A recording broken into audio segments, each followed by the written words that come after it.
Good evening, everyone. This is your evening news recap, your nightly news podcast on all the news that I come across throughout the day, giving you my take as somebody who aspires to be a politician in the near future.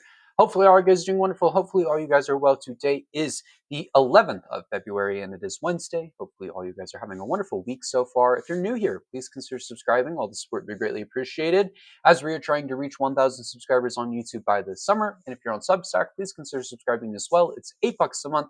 All funds go to me and helps me pay for the things I need to pay for in my life, like my groceries, clothing, and all those kinds of things. Outside of that, though, hopefully all you guys are having a wonderful day. Let's get into today's episode. Moving on into our headlines in history. The headline we have for today is Body of a Pope Lies in State. World leaders pay homage to cardinals prepared to sail.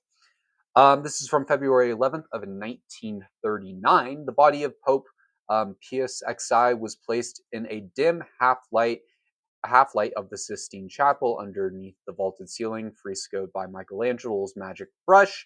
After his sudden death the day before, the Times reported, it was soon moved to its final resting place, St. Peter's Basilica. During the 17-year tenure, PSXI condemned fascism and Nazi totalitarianism, and was the first pope to address the public on the radio. This, of course, is very interesting. It's about the death of a pope who is a very important figure.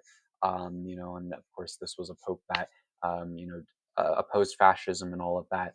I don't know if this is the pope that was involved with the church during World War II. I'm not sure about that. I don't know much about the Catholic Church. I'll be completely honest. I know it did have some relations to Italy during World War II. But I don't know if this is the particular pope. I'm not sure, but it is definitely very interesting, that to say the least. And speaking of interesting, let's get into the headlines from today. Moving on to the Trump administration, as we do. The first topic we have today is the Department of Justice has failed to get an indictment for the illegal orders video posted by lawmakers.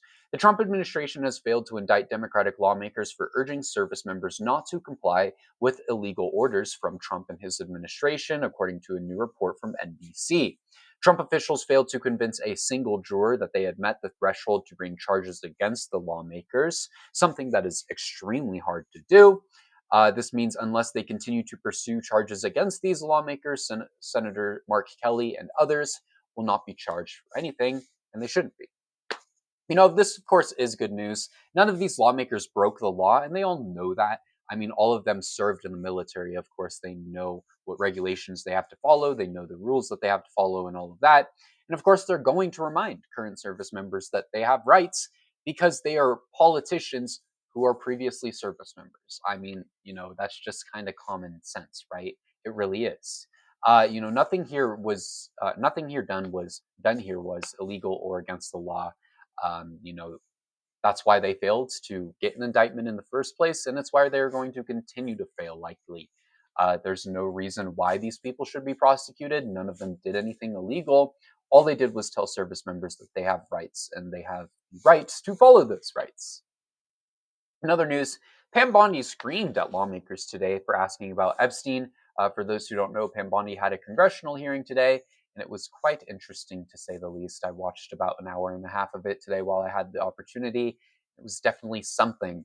Pam Bondi lashed out at a congressman for asking questions on Epstein and Trump, which even led to her it being suggested that she lied under oath. Bondi was asked by Representative Ted Lieu if Trump, who had very clearly attended parties with Epstein, attended any parties with underage girls. Bondi responded, "This is so ridiculous, and that they're trying to deflect from all the great things Donald Trump has done. There is no evidence that Donald Trump has committed a crime." Representative Liu then provided more evidence to why this question was asked, providing a document from a witness themselves, claiming that he believed Bondi had lied under oath as the proof was there, which upset Bondi, leading her to interrupt the representative, saying, "Don't you dare accuse me of a crime." Pam Bondi should resign, but unfortunately she won't, right? If she had any respect for the country and her position, she would, but she's not going to. Not a single person in this country has been held accountable by the Department of Justice or by anyone else because following the release of the Epstein files, which is an issue. Thousands, if not millions of victims have had heinous things done to them, but not a single person in the United States has been prosecuted, been arrested, not shit. And that's a massive issue, right? Every single person in these files should at the very least be put in jail for the rest of their life. But I personally think that we should hang all of these people in Times Square. I've said that time and time again. I'm going to keep saying that because pedophiles don't deserve to live. They are the most disgusting individuals out there. They are the worst of the worst. And I do not think that's a hot take. A lot of people have agreed with me on that so far.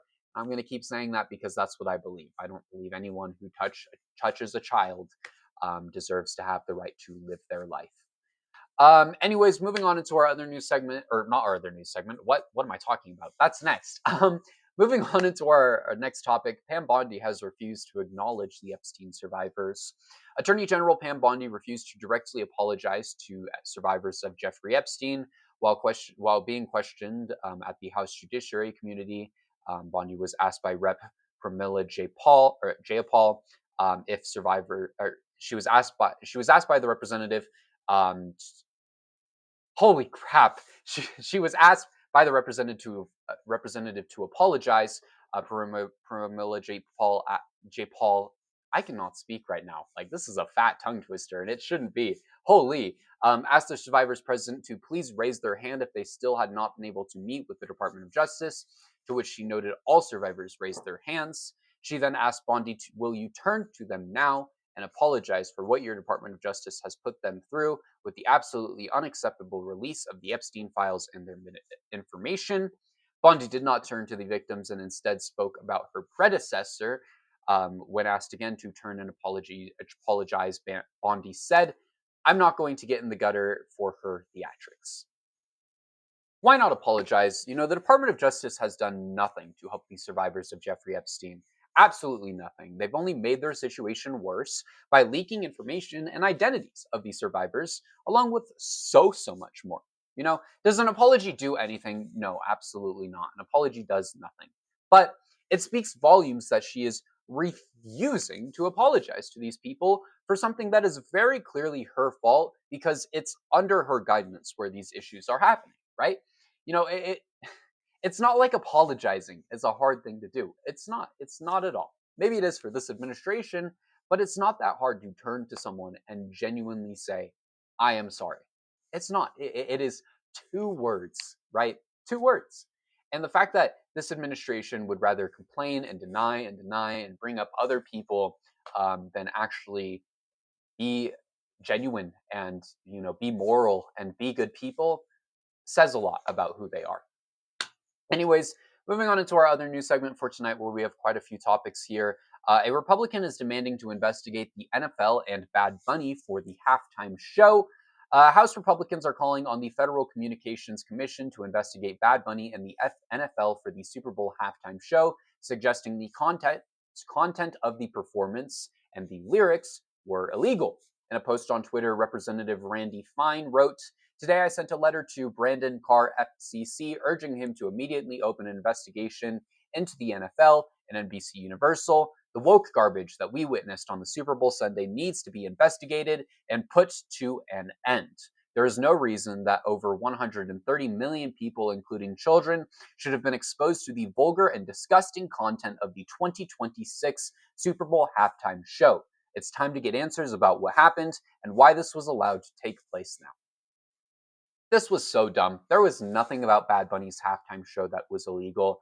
The only thing that I could see people talking about being disgusting was all of the people, I believe they were twerking in the halftime show.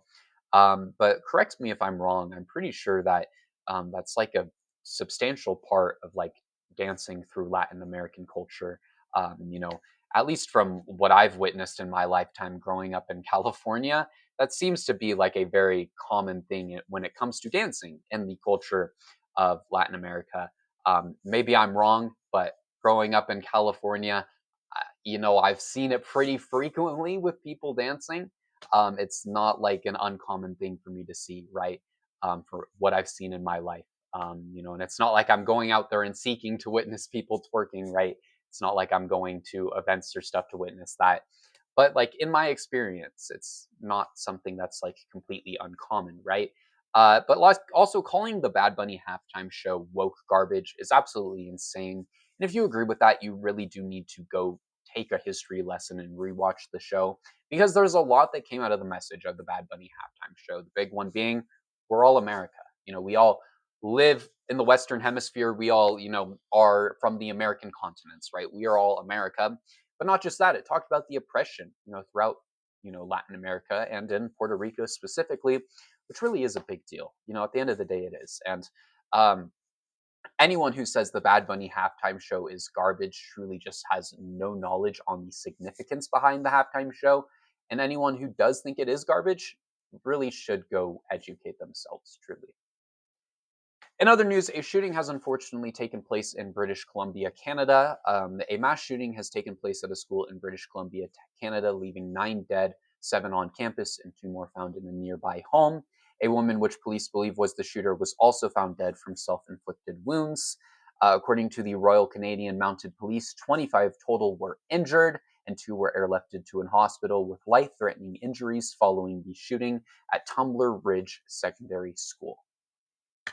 My condolences to the families of all of those who were lost in this event. I believe this was the largest school shooting Canada has had in a very long time, which is truly unfortunate to hear about, and my condolences go to the families of all of those impacted. All those shootings are, unfortunately very common in the United States. They're not common in the rest of the world, and it truly does suck to hear that this has taken place and that it has happened.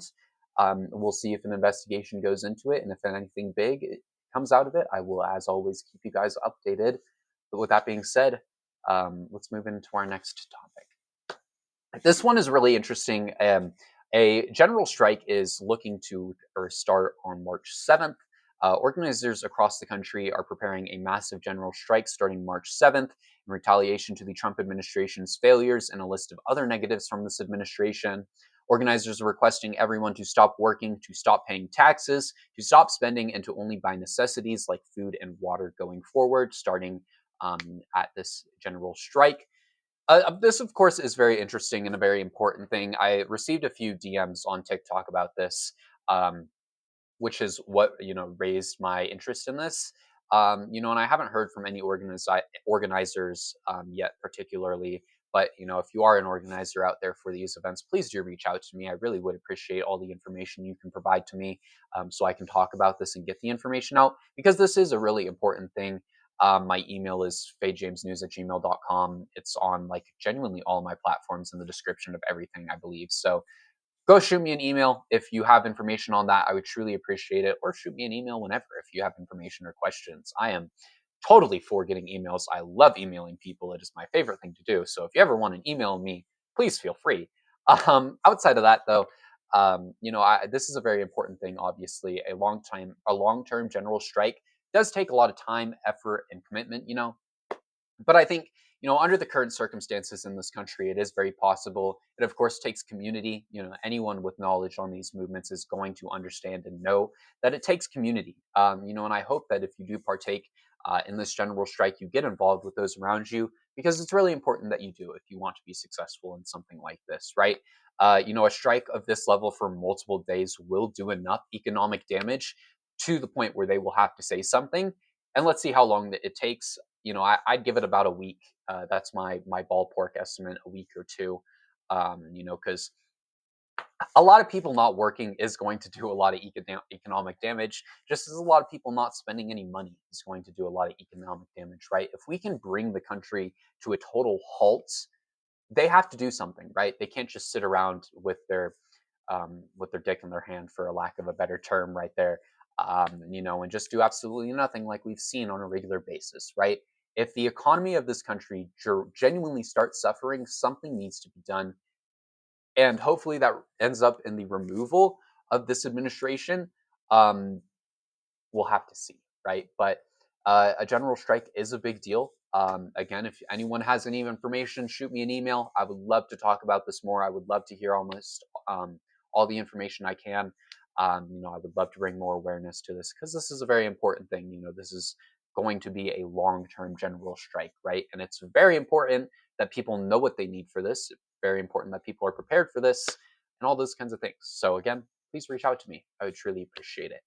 Anyways, moving on into our final topic for tonight, Discord wants your ID. Discord has decided to nuke their platform, unfortunately, seemingly, as they are going forward and looking to impose new age restrictions on users starting of March this year. All users over the age of 13 will have their account automatically set to teen restriction levels. And if users want to remove the restriction, they will be required to submit a photo of themselves or an ID. Users who do not provide this information will not be able to access age restricted content or spaces. Every message sent to a user by someone they are not friends with will go to another inbox, and they will receive warnings for friend requests, and they will not be able to speak on stages. That one to me is a little dumb. I don't understand that one, but hey, you know, if you're on Discord to talk to your friends or, to play video games with your friends, you will 100% be fine. For my research into this, I personally use the platform for playing video games and hosting Minecraft servers for my friends. I doubt that I will be impacted by this. So if that is how you use Discord, you're probably gonna be fine, right? Unless I'm missing something here, I wouldn't be submitting my ID. I don't think this changes much with the platform, especially again if you're just using it to play video games, or talk to your friends. That's what the platform is meant for at the end of the day. And if you do need access to these things, you're going to have to submit an ID. But at the end of the day, I was talking to my friends about this over the past few days while I was doing more research into it as a whole, because we do all use Discord. We've used Discord for a very long time right now. And we have all kind of reached the, group a mindset of if you can't protect children on your platform, don't allow children on your platform. At the end of the day, like restrictions like these are dumb. They are. Um, there's I get that they're being done to protect children, but if you really cannot protect children on your platform, they shouldn't be allowed to be on that platform in the first place, right? We see this with a massive struggle for things like Roblox these days, and social media platforms and governments have taken initiatives to remove children from the platforms. And again, it's very clear that that is possible. So, if you as a platform, if you as a company cannot protect children, just don't let them on the platform. Truly, there's no reason why you should have to hinder all of your other users for this. It is not your job to parent another person's child. It's not. It really isn't. And if you cannot protect children, don't allow them. Truly. With that being said, though, thank you all for watching today's episode. I hope you all enjoyed. It has definitely been a very interesting day in the news world, that is for sure. If you're new here, though, please consider subscribing. All the support would be greatly appreciated. We are on our way to 1,000 subscribers on YouTube by this summer. So drop a subscribe if you're new. Help me get there. I would truly appreciate it. We're getting close to 900. And if you're on Substack, please consider subscribing. It's $8 a month. All funds go to me. Helps me pay for the things that I need to pay for in my life, like my groceries, clothing, and all of that. I want to say a huge thank you to all of our paid subscribers right now. Those two being Sean Zone and Nan. Thank you everyone for subscribing. I truly do appreciate it. And drop a subscribe. It would be truly, truly dope. I would really appreciate it. Outside of that, though, thank you all so much for watching. I hope you all enjoyed today's episode. And I will see you all in the next one. Later, guys.